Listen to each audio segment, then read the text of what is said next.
United States Department of Agriculture with these rules is attempting to stem the tide against that problem. It's attempting to do that by reinvigorating a statute that has been too relaxed in its enforcement, a statute that has not had a change in its purpose or a change in its fundamental language.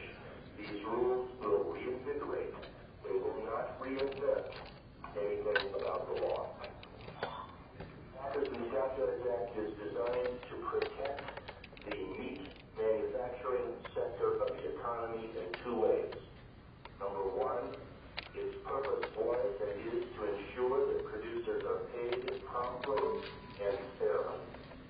Number two, its second purpose is to ensure that producers can compete from their diverse locations and their diffuse numbers into a market that has always been dominated by far fewer buyers than sellers on a basis that is fair.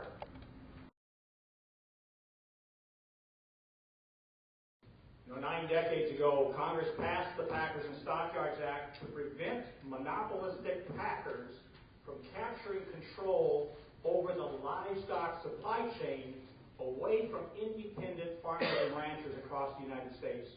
For the past several decades, as the structure of the U.S. livestock industry changed, GIPSA actually frustrated the very purpose of the Act by not prohibiting the packers from engaging in these unfair and anti-competitive practices against individual livestock producers.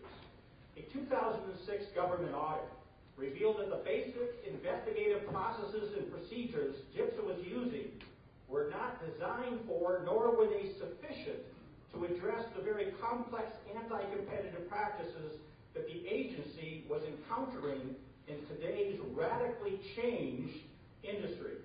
The damage caused by GIPSA's failure to correctly and properly implement and enforce the Packers and Stockyards Act is evidenced by the Packers' capture of control over the poultry supply chain in the 60s and 70s, and then the hog supply chain in the 80s and 90s. The results of which Roger indicated was the exodus of 90% of the hog producers in this country.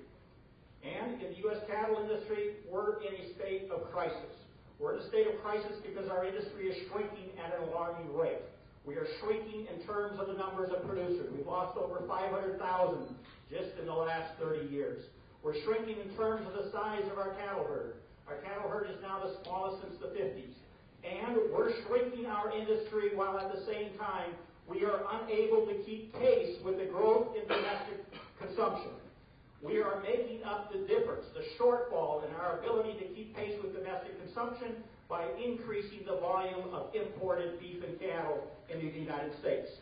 The proposed GIPSA rule represents the first meaningful effort made by any administration for the past several decades to prevent monopolistic conduct by the packers and to ensure that producers have unrestricted access to a fully competitive market.